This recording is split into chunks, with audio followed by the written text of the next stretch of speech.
The Tom Woods Show, episode 593. Prepare to set fire to the index card of allowable opinion. Your daily dose of liberty education starts here. The Tom Woods Show. Hey, everybody, if you're interested in more libertarian podcasts, then check out the Jason Stapleton program, hosted by my friend Jason Stapleton. He gives you a libertarian take on the news Monday through Friday. Check it out at jasonstapleton.com. Hello and welcome to another episode of the Tom Woods Show. Of course, it's another debate analysis episode, which means, what else could it mean? We're joined by Lew Rockwell, of course, who is editor and publisher of LewRockwell.com. He's the founder and chairman of the Mises Institute, which you should visit at Mises.org, MISES.org. Don't visit it till after our conversation, or you won't come back to listen to us because you'll spend the rest of your life learning Austrian economics. And, of course, he was chief of staff to Ron Paul, very, very important figure in the history of libertarianism, and we're just delighted to be able to talk to him about all these presidential debates. Make sure and stay tuned after my conversation with Lew. I have a couple of announcements. One of them involves working for me, so do please listen in for that. Lew, welcome back. Tom, great to be with you as always. This was... Especially this time. Because I can't say this time that it was a bore or that it was a real chore to do. I actually found this quite interesting. Now, by now, some people probably have read the news reports about it, but if I know my listeners, I know some of them studiously avoid all commentary on this because they want to hear what we have to say and because they can't be bothered.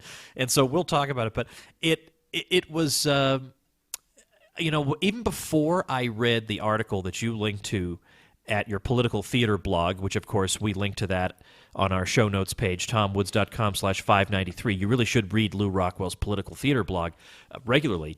But even before I read that analysis, I already agreed with it. I was going to write this and I was going to say this on the show, that the audience was so obviously stacked with establishment people and donors that when they were so over-the-top cheering for Bush and Rubio and so over-the-top booing for Trump and to a lesser extent Cruz, but mostly for Trump, they made it so obvious what was going on that they undercut themselves completely. And I thought, are these people really that dumb? Like, these are big dollar donors and they have IQs of 60? Don't they understand that this obviously just powers Trump's entire narrative, which is that I'm the guy who's unjustly put upon by the establishment? What's wrong with these people, Lew?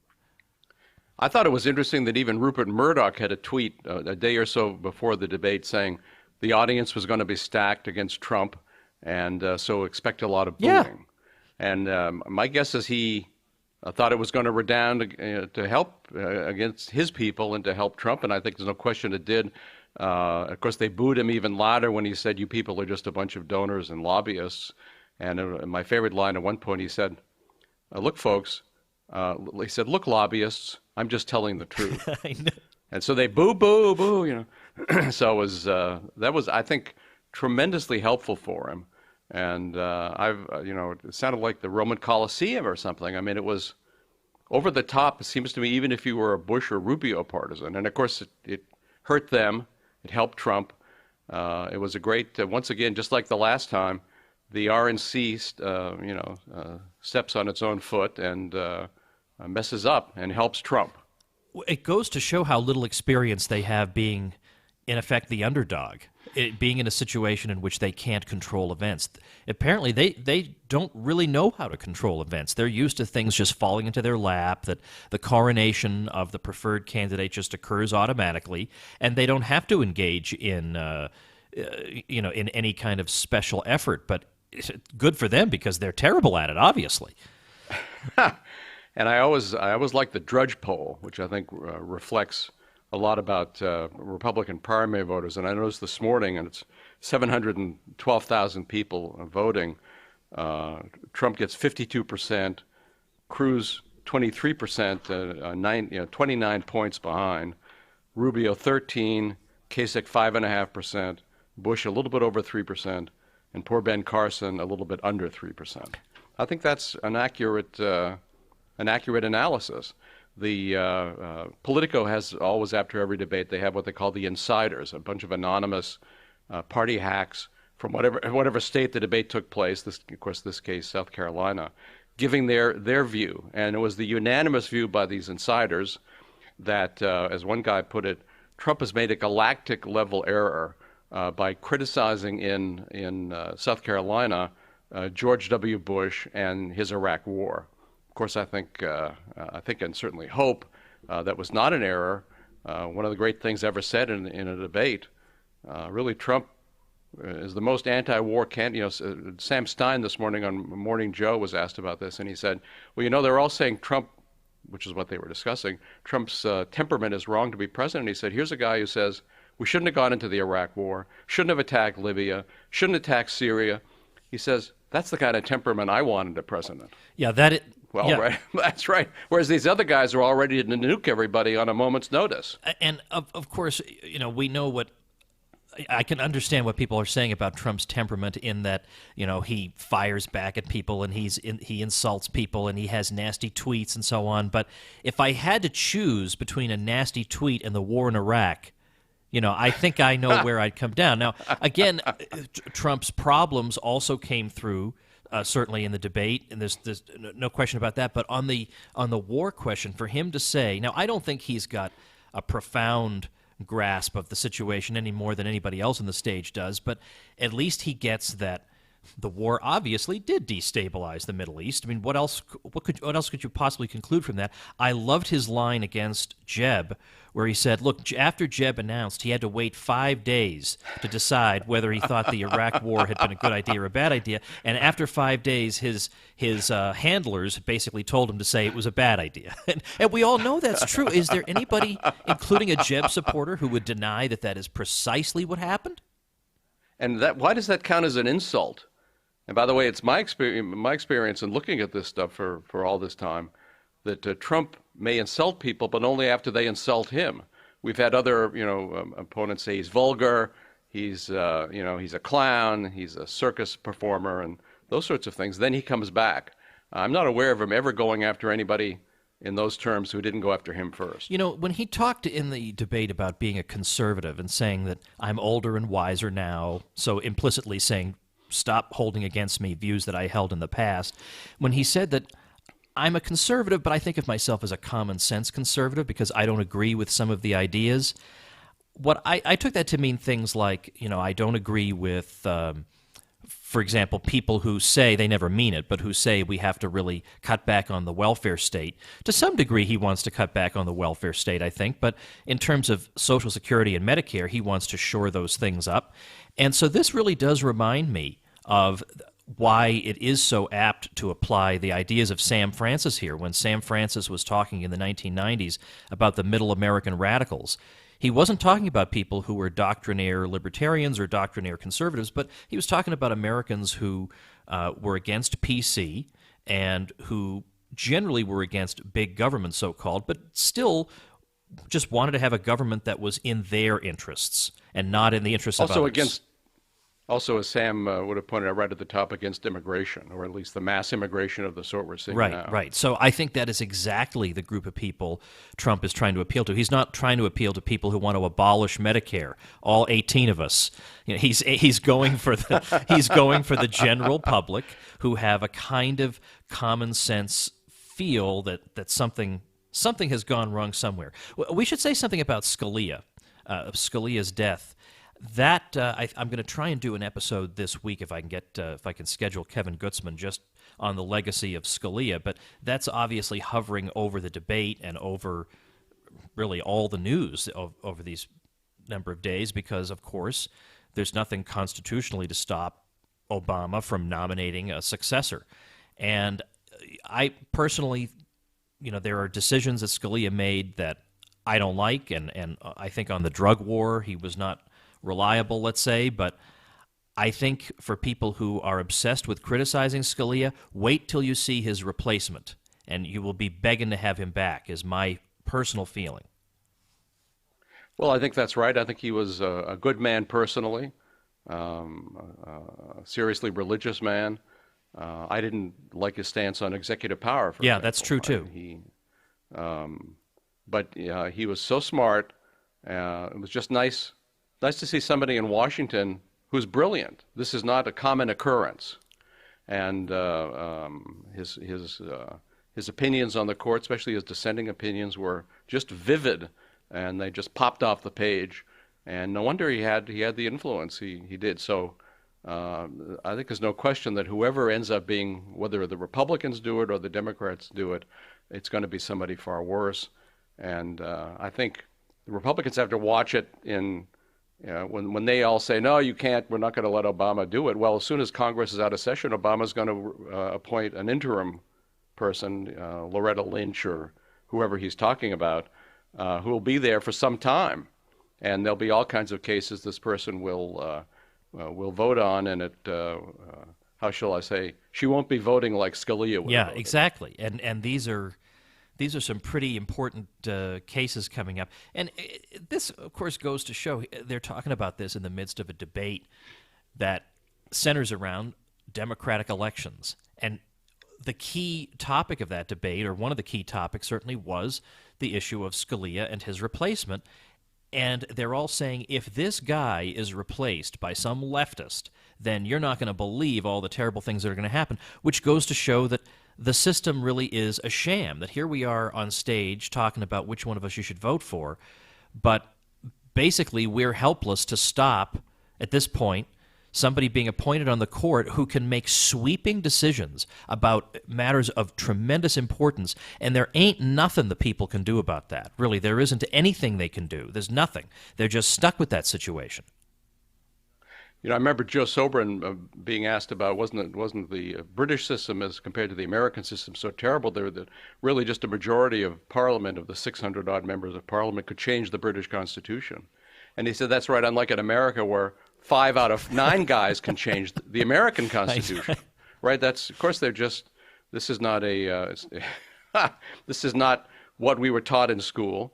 And I can still remember when the impeach Earl Warren campaign started. I guess I don't remember when it started, but when it was ongoing, the general view of the establishment was, how dare you question a Supreme Court justice? These people are way above us. They're concerned just with the common good, and they're not regular human beings even. It was an unbelievable blasphemy and outrage to say a Supreme Court justice should be impeached. That was the view of the establishment at that point. Thank goodness that's no longer the view. They are correctly seen as political operatives on behalf of one group or another. Of course, Scalia was a better political operative than Ellen Kagan or whomever else. But however, he was again not a disinterested Mount Olympian god looking at the Constitution and deciding. He had his own view of how he should decide the Constitution, and he had, I think not. We'll see what Kevin Gutzman says, but I think he had his problems. But you're exactly right. Whoever replaces him, whether Mitch McConnell is deciding it or Barack Obama is deciding it, it's going to be much worse. Because just look at all the other Republican appointees, how this guy ever snuck through under the Reagan administration when they gave us Anthony Kennedy and, of course, Bush, David Souter, and of course, the Nixon appointees were horrific. The Eisenhower appointees were horrific. I don't think, by the way, this is a mistake. It's not that these guys didn't know what they were doing. They wanted these kind of state-expanding justices.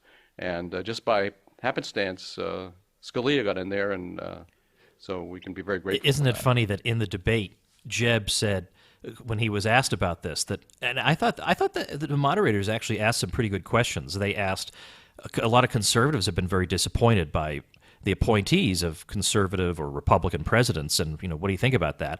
And Jeb said, well, the trouble is that we've been choosing people with no paper trail, thinking that will get them through. They'll be not too controversial, and that'll get them through, and then we wind up being surprised. And I thought, yeah, surprise. Yeah, sure. Surprise again and again and again and again. It's always a surprise that we appoint some mediocrity. What does it mean, by the way, to have no paper trail?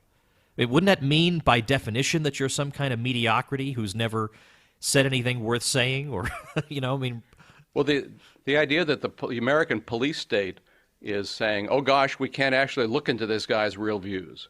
We can't look at what he's written. We can't look at his phone calls. We can't look at subsequently his emails and so forth. We don't know what David Souter actually believed. He had no paper trail, therefore he's a blank slate. No, he wasn't a blank slate. They knew exactly what they were getting Why they wanted somebody that stupid, is maybe another question. But maybe they want stupid people as versus somebody as brilliant as Scalia. Maybe indeed they want stupid people. Maybe. I'm willing to consider it as a hypothesis. All right, let's pause to thank our sponsor. We'll be right back. Folks, I get a lot of requests from people. What am I going to listen to when I'm all done listening to the Tom Woods Show? What else is out there that I can listen to that will nourish me as a libertarian? And one answer I give is the Jason Stapleton program. It's hosted by my friend Jason Stapleton. Jason's been a guest on this show, and he runs that show Monday through Friday, just like me, but his show is an hour long every single day, and he sticks to current events. And he has a knack for taking complicated issues and explaining them in ways that the non-specialist can understand. So whether it's gun control or citizenship or the Greek bailout or some more technical and complex questions like that, he can explain it in a way that you can go out and argue the case with confidence. I was looking at some recent iTunes reviews of the Jason Stapleton program, and I found this one. There are many shows available that claim to enrich your life. The Jason Stapleton program actually delivers. Check it out at jasonstapleton.com. Lou, before we move on to other topics, I just want to point out I did an episode of the show a couple of weeks ago, probably, and I looked at a proposal by Greg Abbott, who I guess is governor of Texas, and I don't generally do that. I don't talk that much about politicians, but he came out with a list of proposed constitutional amendments, and one of them was that 2/3 of the states ought to be able to overturn a Supreme Court decision. And I thought, well, if there's another layer that exists to be able to overturn something, then I don't see why that would be bad. Maybe it wouldn't amount to anything, but that would certainly be good. But there's probably no chance we'd get that amendment. But something like that could help to protect us against a post-Scalia world. Obviously the entire power to determine whether something is constitutional or not by the Supreme Court is entirely usurped. That's not in the Constitution.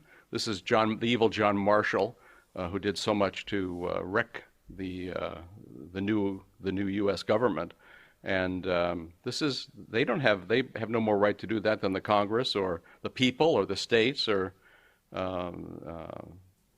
properly interpreted. If you stick to the actual words of the Constitution, then they don't have they have very limited number of cases in which they have constitutional jurisdiction. Everything else is determined by Congress. Is why Ron Paul always said, let's take away all issues of abortion from all the federal courts, and that way return it to the states.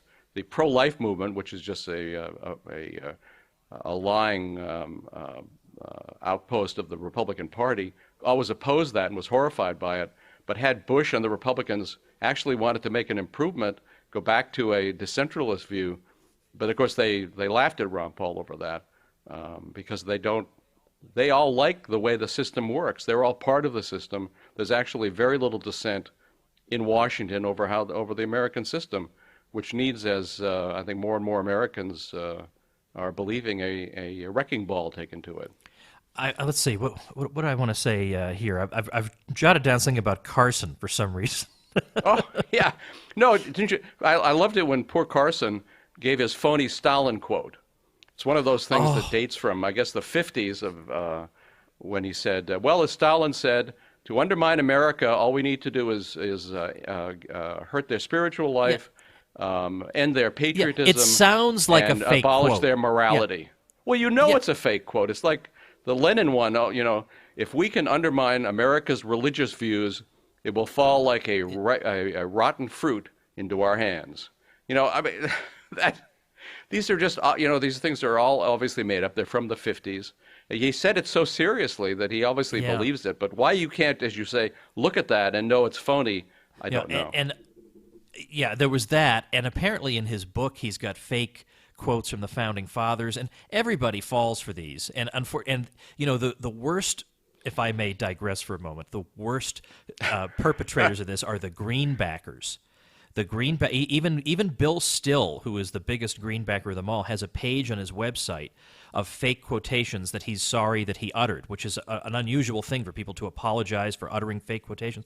I still get these, even from well-meaning libertarians. There are ones where Woodrow Wilson is supposedly so sorry, and he's crying tears that he started the Federal Reserve, and I've sold out my country. He never said that. He did not regret founding the Federal Reserve. And it's this, for some reason, it's this craving on the part of people to believe that there was some good president who was looking out for us, like whether it's John F. Kennedy, whom I've criticized on the show, and Woodrow Wilson, or whatever it is. And then there's Thomas Jefferson saying, if we leave in the hands of private bankers the power to create money, then by inflation and then deflation, we'll wake up and find ourselves dispossessed of the country our ancestors. That is a made-up quote. The word deflation wasn't even used at that time. So these are My rule of thumb is, if a quotation sounds like it could have been written yesterday, it probably was. So anyway, getting back to this. All right, so I guess what I had written down about Carson was that I think he's out. I think it's pretty obvious from the poll numbers and everything that Carson is out. And I'm sorry my thoughts are a little bit scattered, but I do want to say one quick constitutional thing before we go on. One of my favorite passages from the early documentary history of the country comes from James Madison's Virginia Report, or it's sometimes called the Report of 1800, in which he says that the parties to the Constitution, by which he means the states, in the last resort, basically have to be able to protect themselves against usurpations from all three branches, that even the judicial branch can betray the Constitution, and in the last resort, the states need to be able to protect themselves. Now, that is not a lesson that is drummed into the heads of many school children, but there it is sitting there in the Report of 1800. Maybe why not? Why don't I link to that, Report of 1800? I'll link to my little commentary on that at tomwoods.com/593. All right, let's go back to foreign policy, because there were some fun things said here. What impressed me about Trump's commentary on this was that he even went to the extreme, not extreme to you and me, but for a television audience, of saying they lied. He says they lied, they knew there were no weapons of mass destruction, but they told us there were. Now that's not really being said by anybody else, to put it mildly. I was like Paul Craig Roberts' point that for many months ahead of the invasion of Iraq by George W. Bush, there were vast stores of weapons, of ammunition, of missiles, of tanks, troops, hundreds of thousands of troops built up all in a central area of Kuwait. He says that alone proves they knew that Saddam didn't have weapons of mass destruction. If he had one, he could have sent one over and killed everybody. Well, right. If you thought the opponent had those kinds of weapons, you would never do that. Right. So, of course, there was a special office of lies within the Pentagon designed to spread lies about WMD and all, and Saddam Hussein about to take over the world and all the rest of that stuff. Of course they lied, but yes, it's great to hear somebody say that. He also said, in Syria, we're supporting troops we don't even know who they are, which seems to be a fairly common thing. It seems to be like John McCain's favorite thing. Just go ahead, spin the roulette wheel and, and support whoever comes up. So he did say that. He spoke out against executive orders. He said that instead what he would try to do is build consensus. And I think build consensus, how could a guy like this build consensus? But his argument is, that's what my whole career is. I make deals. And I think that's what Cruz was referring to in his closing statement when he said, do you want another Washington deal maker? Like his words are always very carefully chosen. Yeah, I think Cruz, by the way, did not have a good night. He didn't have a terrible night, but it was not that great a night for him. He must have great hopes for South Carolina with all the evangelicals there, but I think he didn't stand out. Maybe because Trump was so dominant, and I guess Cruz. Who was best, if that's the word, Cruz or Rubio? I don't know, but Cruz didn't do it. If he was, unless of course Trump killed himself. That's what the insiders are saying. We'll see on Saturday in the vote. I don't think so, but I wish I knew. On the other hand, it was great to hear him say the things he did, and of course Bush was his usual whining, goofy self. How dare Trump say anything bad about my father, who is the greatest man alive? How dare he criticize my mother? I don't believe he's criticized his mother. In fact, when he talked about when Jeb said, when I was born, I looked up at my mother, oh, right, and thought, I just won the lottery and mothers because she's the strongest mother there is. And Trump leaned into the mic and he said, she should be running. So anyway, he's whining, it's just very, very funny. And also Trump's media brilliance. Here's Jeb bringing in his brother. He's going to be dominating, he hopes, the campaign over this last week because of his brother in South Carolina and all the veterans and the military-industrial complex there and so forth. And Trump has turned the whole thing, and you know darn well the first question George W. Bush is going to be asked is, what do you think about Trump said about you? Trump has made himself the center of media attention for this next week. So a very smart move. He seems to have just a natural talent as a politician in that sense. He can put himself at the center of attention and knock the others out of the box. The South Carolina primary is February 20th.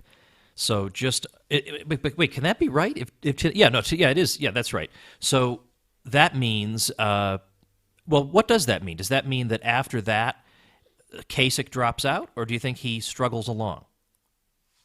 I don't think Kasich's got the money, and I don't think after this, and in fact his whole campaign in South Carolina, I don't think he's going to get the money.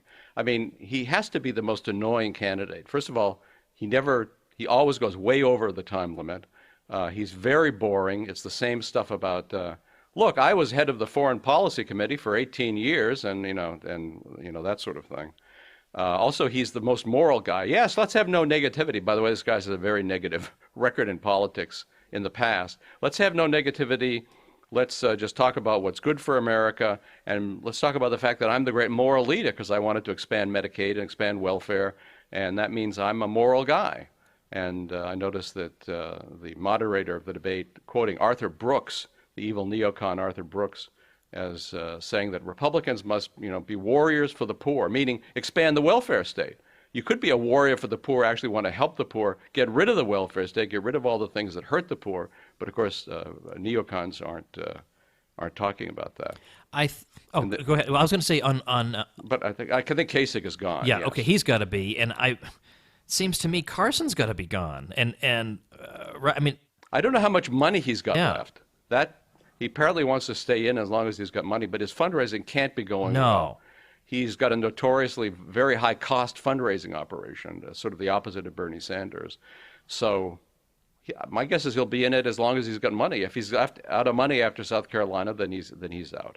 And it's incredible to me that this many debates in, he is still opening with the line about, oh, thanks for including me in the debate. I've already gotten 2 questions. Ha, ha, ha, ha, ha. That is annoying. I mean, all right, look, especially since he has been included in the debates. I mean, he just squanders every opportunity he gets to speak. That's not the fault of the moderators, but for him to keep harping on this, okay, it might have been funny or clever or interesting or combative 5 debates ago, but at this point, it's like Rubio talking about Obama knowing what he's doing. It's stupid. No.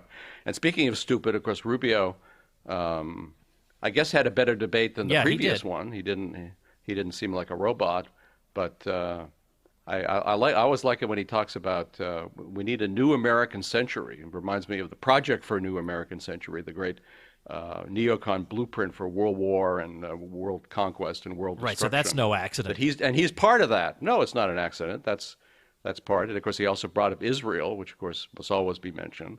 And I think Cruz did too. But how many people in South Carolina are focused on Israel right now? My guess is nobody.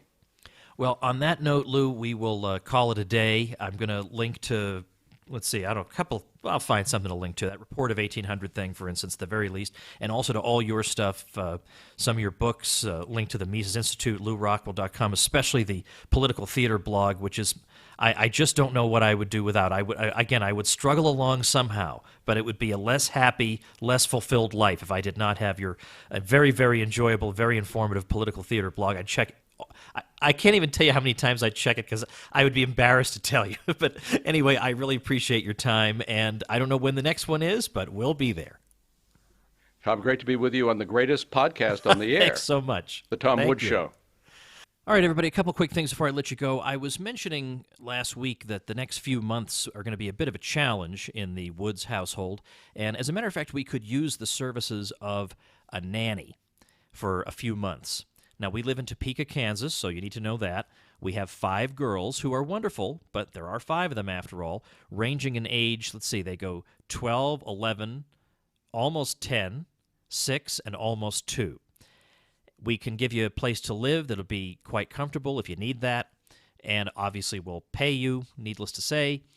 If this is something that you can do and are interested in, then please drop us a line at heatherkwoods@yahoo.com. That's just the middle initial K, Heather K. Woods, all one word, at yahoo.com, and we'll get back to you, and we really appreciate that. Second thing is, don't forget that I, along with Bob Murphy, am hosting a cruise. That's right, October 9th through the 16th. It's the Contra Cruise, named after our podcast, Contra Krugman, in which, of course, as you know, every week we refute Paul Krugman's New York Times column. Well, we're going on the high seas. We're going to have games and karaoke and music and sessions and cocktails and dinners and excursions, full of fun with a lot of like-minded people. If that appeals to you, then check out the details at contracruise.com. Thanks for listening. Become a smarter libertarian in just 30 minutes a day. Visit TomWoods.com to subscribe to the show for free, and we'll see you next time.